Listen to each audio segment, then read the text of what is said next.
सुप्रभात प्यारे दोस्तों। आज हम पढ़ेंगे अध्याय 13 जिसका नाम है जहां पहिया है। इसे किसने लिखा है? इसे लिखा है पी साईनाथ ने। पी साईनाथ जी का परिचय हम देख लेते हैं। पी साईनाथ का पूरा नाम पालागुम्मी साईनाथ है। इनका जन्म मद्रास में हुआ। ये मूल रूप से पत्रकार हैं। अपनी पत्रकारिता में इन्होंने भारतीय ग्रामीण जीवन को महत्वपूर्ण स्थान दिया है। ग्रामीण लोग की समस्याओं पर कार्य करने के साथ साथ इन्होंने गरीबी, असमानता, जातिगत भेदभावों, किसानों की समस्याओं तथा आंदोलनों को अपने लेखन में जगह दी है। इनकी प्रसिद्ध पुस्तक है everyone loves a good drought, जिसका हिंदी में अनुवाद तीसरी फसल नाम से हुआ है। कैसे हुआ है? तीसरी फसल। ये देखिए तीसरी फसल।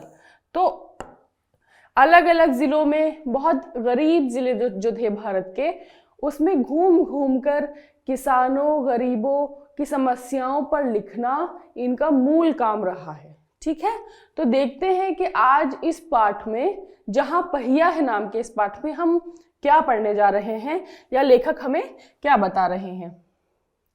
देखिए, जहां पहिया है नामक पाठ के लेखक पी साईनाथ हैं। जहां पहिया है कि साहित्यिक विधा रिपोर्टाज है। अब रिपोर्टाज क्या होता है ना? इसकी साहित्यिक विधा क्या है? रिपोर्टाज है। तो देखिए, साहित्य में अलग अलग तरह से विधाएं आई, जैसे निबंध है, कविता है, कहानी है, उपन्यास है। फिर क्या हुआ कि लोगों ने अपने जीवन के बारे में लिखना शुरू किया।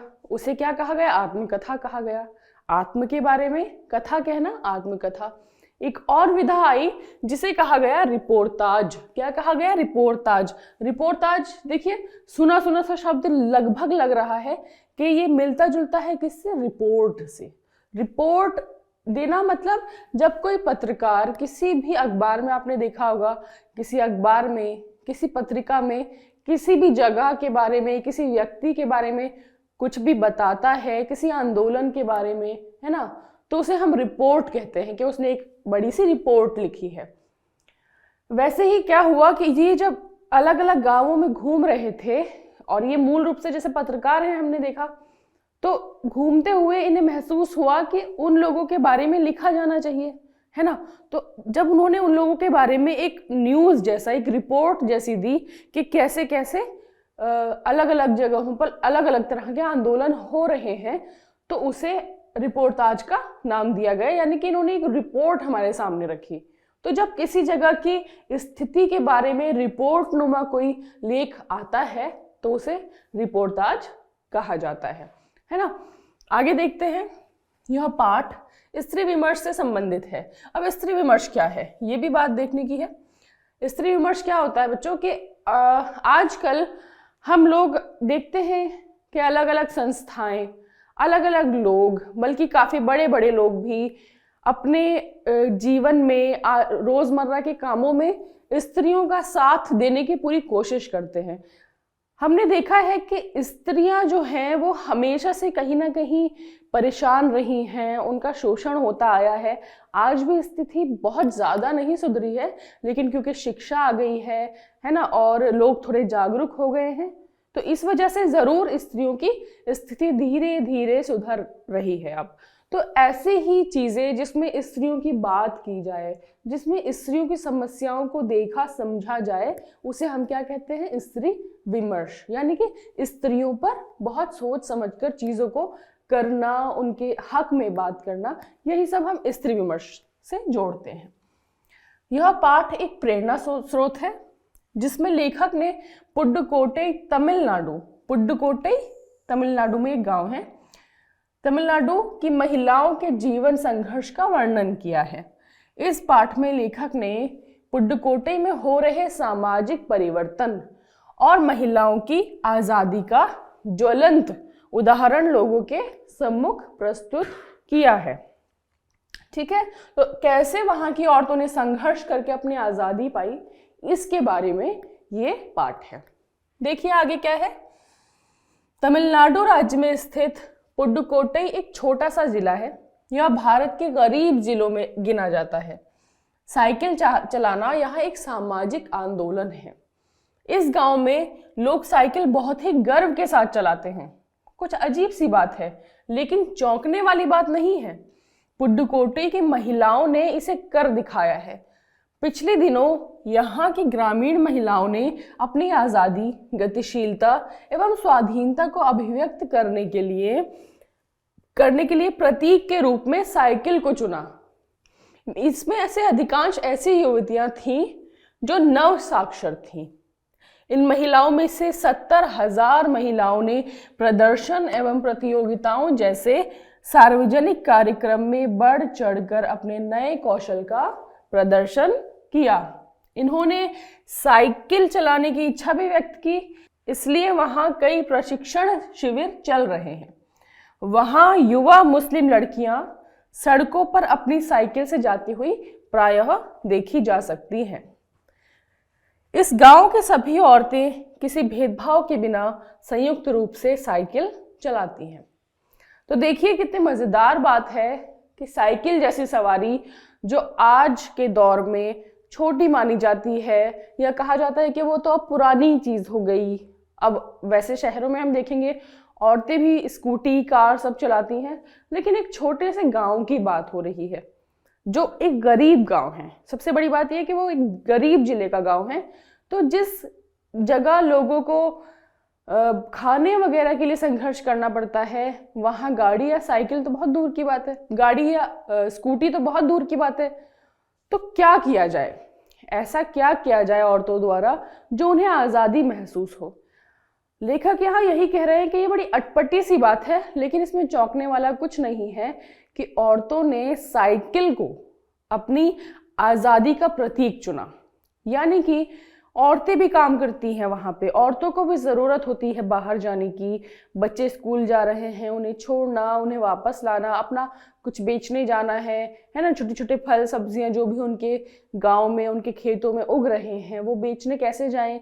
पहले वो उस डलिया को पकड़ें, बस में रखें, फिर बस से कहीं दूर उतरें, फिर जल्दी वापस आना है क्योंकि बस से आना जाना है, वक्त होता है ना। पब्लिक ट्रांसपोर्ट जिसे कहते हैं हम, सार्वजनिक लोगों के लिए जो हर वक्त मौजूद होता है, वो असल में तो हर वक्त मौजूद नहीं होता। रात होते होते हमें लगता है कि नहीं अब तो देर हो जाएगी, बस नहीं मिलेगी, रिक्शा नहीं मिलेगा। तो इन सारी समस्याओं से जूझते हुए वहां की महिलाओं ने क्या किया, एक पूरा आंदोलन चला दिया। क्या आंदोलन? साइकिल का आंदोलन। उन्होंने शुरू किया कि ऐसा कुछ होना चाहिए जिससे हमें आज़ादी महसूस हो। तो उन्होंने साइकिल को चुना, और साइकिल को फिर हजारों महिलाओं ने वहां चुना, बल्कि 70,000 महिलाएं जो हैं वो संख्या कम नहीं होती है। वहां साइकिल एक गर्व का विषय है। हम आसपास देखते हैं लोग स्कूटी चलाएंगे, गाड़ी चलाएंगे, वो गर्व का विषय है। साइकिल छोटी चीज हो जाएगी, लेकिन वहां साइकिल गर्व का विषय है, क्योंकि साइकिल ने महिलाओं को आज़ादी दी। महिलाओं ने अपनी आज़ादी लेने के लिए अलग अलग तरह के संघर्ष किए। उसमें एक ये बड़ा ही रोचक उदाहरण है कि कैसे साइकिल ने उन्हें आज़ादी महसूस कराई। तो आगे देखते हैं क्या है। जहां पहिया है पाठ में जमीला बीवी नामक एक युवती जिसने साइकिल चलाना शुरू किया था, उसे लेखक की बात हुई तो उसने कहा, यह मेरा अधिकार है, अब हम कहीं भी जा सकते हैं, अब हमें बस का इंतजार नहीं करना पड़ता। मुझे पता है कि जब मैंने साइकिल चलानी शुरू की तो लोग फब्तियां कसते थे, है ना, ताने देते थे, लेकिन मैंने उस पर कोई ध्यान नहीं दिया। फातिमा एक विद्यालय में अध्यापिका हैं। वह शाम को आधे घंटे के लिए किराए पर साइकिल लेकर चलाती हैं। इस विषय में फातिमा ने बताया, साइकिल चलाने में एक खास तरह की आज़ादी है, हमें किसी पर निर्भर नहीं रहना पड़ता, मैं कभी इसे नहीं छोड़ूंगी। इस प्रकार की बातों से स्पष्ट होता है कि पुडुकोट्टई की स्त्रियों में साइकिल के प्रति कितना गहरा प्रेम है और लोगों के प्रति या समाज के प्रति कितना रोष है। तो देखिए यहाँ यही कहा जा रहा है कि एक जमीला नाम की लड़की है जिन्होंने साइकिल नया नया चलाना शुरू ही किया है। वो कहती है कि ये मेरा अधिकार है ना। और हमने देखा होगा कि आज भी हम जब समाज में जाते हैं या बाहर बाजारों में निकलते हैं तो हमने ध्यान दिया होगा कि कितने लोग हैं जो मर्द हैं और कितने हैं जो औरतें हैं। ये जो रेशियो है, ये जो अनुपात है, ये बहुत ज्यादा बड़ा दिखता है। औरतें घर में रहेंगी, आदमी बाहर किसी भी वक्त जा सकते हैं। और यही वजह है कि औरतें घर में रह के भी असुरक्षित हैं और बाहर भी असुरक्षित हैं। क्यों? क्योंकि उन्हें अपने अधिकार प्राप्त नहीं है। तो वो यही कह रही है कि साइकिल चलाना, तो साइकिल चलाने से मतलब सिर्फ साइकिल चलाना नहीं है, बल्कि उससे जो फायदा है वो सब मेरे अधिकार हैं। अगर मैं साइकिल चलाऊंगी तो मैं किसी भी वक्त बाहर जा सकती हूँ, मैं कोई भी काम कर सकती हूँ, तो ये मेरा अधिकार है ना। और इसे मुझसे कोई भी नहीं छीन सकता, मैं इसे लगातार करती ही रहूंगी। ऐसा कौन कह रहा है? जमीला बीबी कह रही है। इसके बाद एक अध्यापिका हैं जो स्कूल में टीचर हैं लेकिन फिर भी चलाती हैं साइकिल, यानी कि उनके पास साइकिल नहीं है, आर्थिक समस्या है उन्हें, लेकिन शाम को आधे घंटे के लिए साइकिल किराए पर लेती हैं और चलाती हैं। क्यों? क्योंकि उससे आज़ादी महसूस होती है। अब आपने देखा होगा कि इतने सालों से, इतने लंबे अरसे से औरतें घर में बंद रहीं, उनके लिए बाहर कोई जगह नहीं थी, बल्कि आज भी गाँवों में, छोटे छोटे कस्बों में, बाजार में हमें औरतों की संख्या इतनी कम दिखती है। इसका मतलब है कि उन्हें कहीं पीछे छोड़ दिया गया, उनकी बात सुनी नहीं गई, उनकी आज़ादी उन्हें ठीक से मिल नहीं पाई।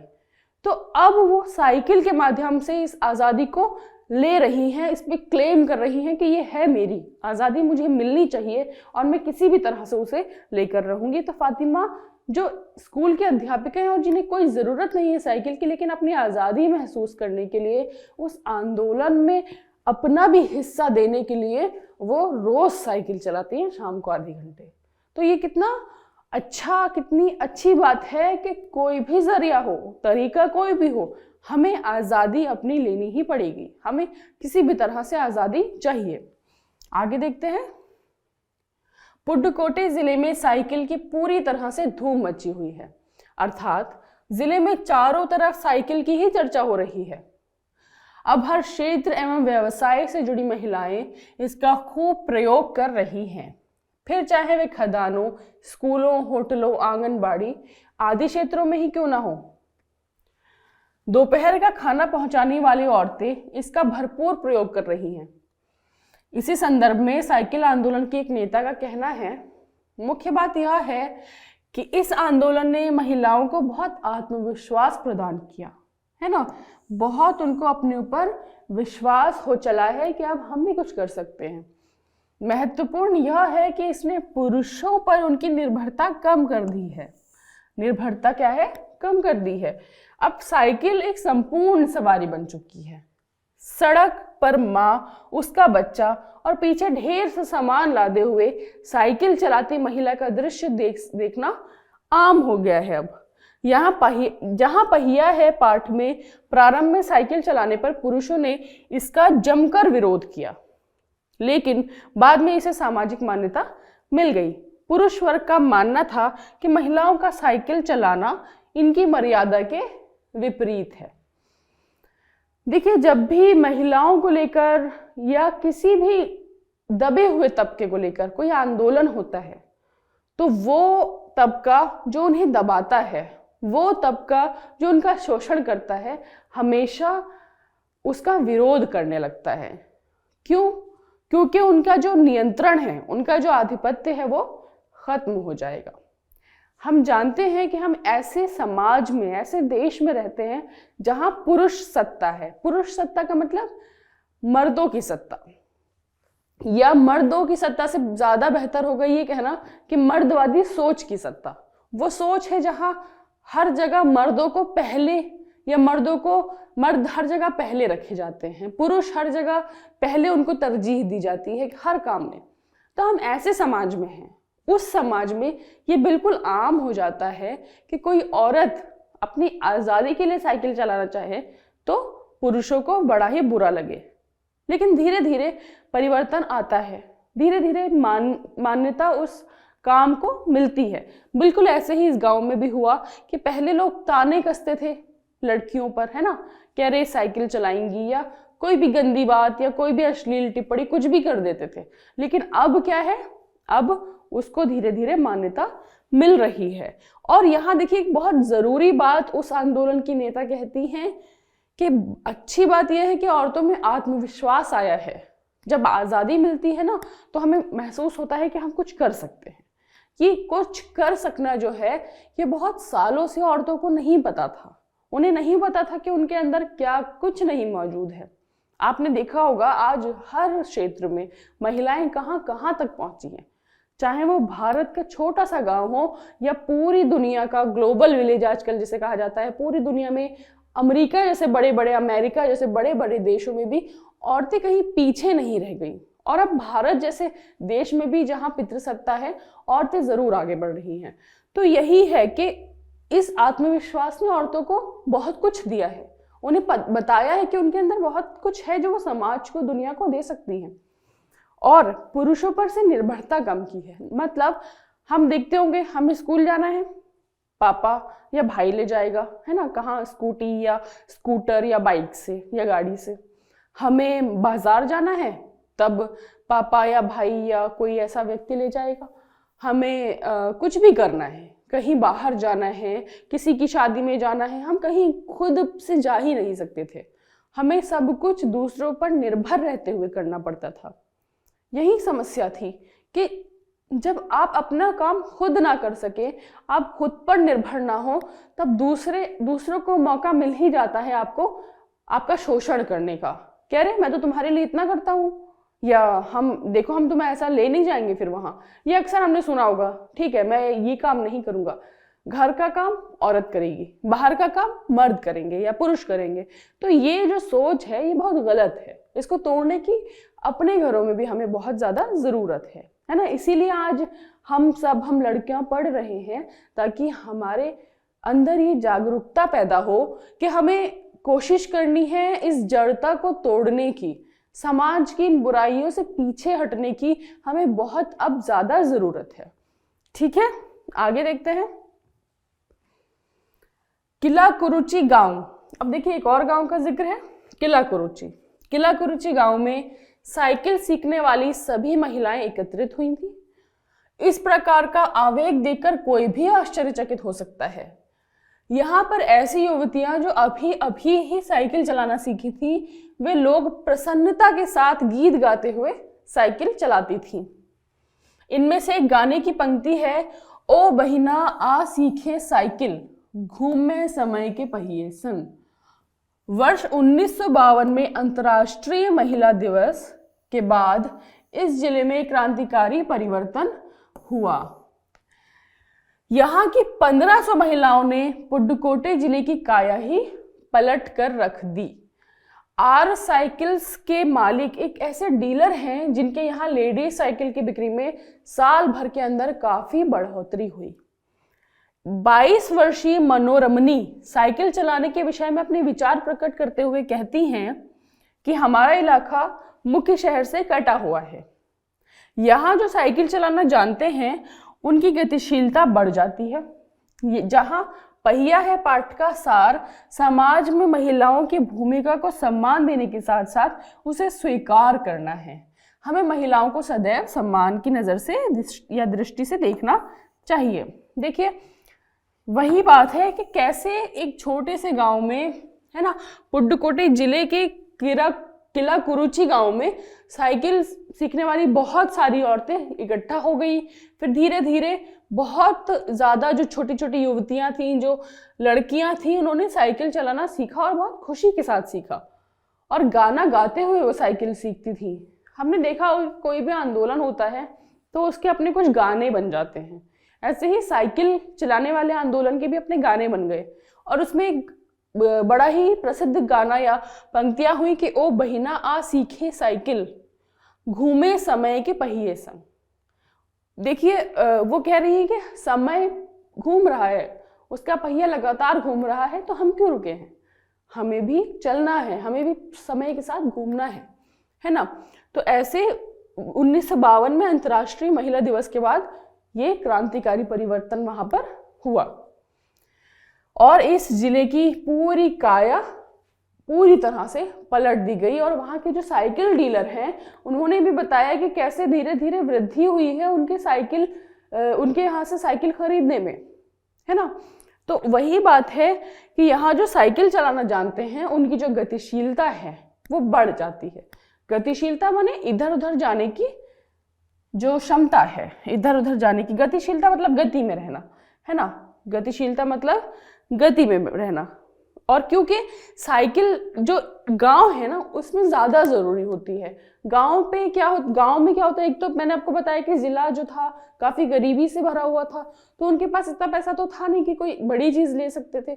और फिर वहां की सड़कें, तमाम ऐसी चीजें होती है जो साइकिल के लिए एकदम मुफीद हैं। हर जगह पेट्रोल या ये सब तो अवेलेबल होता नहीं है, ये सब तो नहीं मुहैया हो पाता। बस इसी वजह से साइकिल जो था वह बहुत ही अच्छा विकल्प बनकर उभरा किसी भी महिला की आज़ादी के लिए।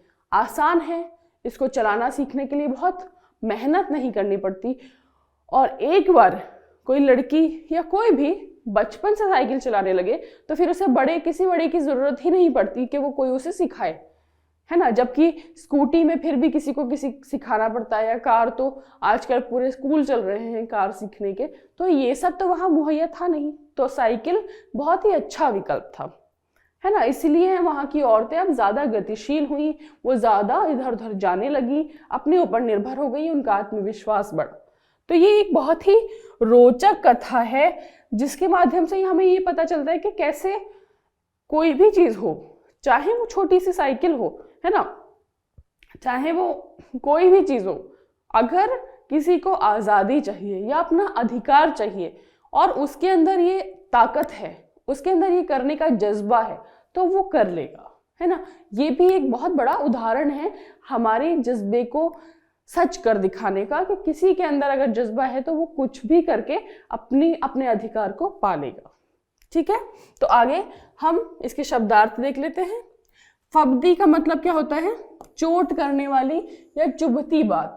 हाँ, ताना दे देते हैं जैसे लोग, तो उसी को हम फब्दी कहते हैं। यकीन का मतलब क्या है? विश्वास, यकीन करना या विश्वास करना। घिसी पिटी, जो बहुत दिनों से चली आ रही या पुरानी बात हो, है ना। कहते हैं कि घिसी पिटी बात हमसे मत करो, अब ये बातें पुरानी हो गई, अब थोड़ा नया सोचो, नई बात करो। तो घिसा पिटा मतलब जो बहुत पुराना बेकार हो गया हो, है ना। आगे देखिए, इस तरह से आज का ये अध्याय यही समाप्त होता है। हमने देखा कि पी साईनाथ जो कि एक पत्रकार हैं, उन्होंने कितनी ही जागरूकता से हम तक ये बात पहुंचाई कि कैसे चीज कोई भी हो, वजह कोई भी हो, आपको पीछे नहीं हटना है, आपको अपनी आज़ादी लेनी ही है। आजकल की स्त्रियों को ये बहुत ही आवश्यक है कि वो ये समझें। आजकल की लड़कियां जो पढ़ाई कर रही हैं, जो शिक्षा प्राप्त कर रही हैं, उन्हें बहुत ज़रूरी है कि वो समझें कि कैसे उनका शोषण हो सकता है अगर वो जागरूक नहीं रही, अगर उन्होंने ये नहीं समझा कि उन्हें आज़ादी की सख्त ज़रूरत है। और इसके लिए चाहे वो कोई भी चीज़ हो, बाहर आने जाने का साधन हो, चाहे बड़े होके कमाने का साधन हो, किसी भी चीज़ से पीछे नहीं हटना है। हर चीज़ सीखनी है, हर चीज़ देखनी है, उसको समझना है और उस पर अपना अधिकार लेना है ना। इसी तरह से ये पूरा पाठ हमें यही बताता है कि कैसे औरतें संघर्ष कर रही हैं आज़ादी के लिए अपनी, और कैसे आगे वो करती ही रहेंगी। और ऐसा समय ज़रूर आएगा, हमें उम्मीद ज़रूर रखनी चाहिए, जब औरत को समानता इस समाज में, इस देश में, इस दुनिया में मिलेगी। मिलते हैं अगले अध्याय में, तब तक के लिए धन्यवाद।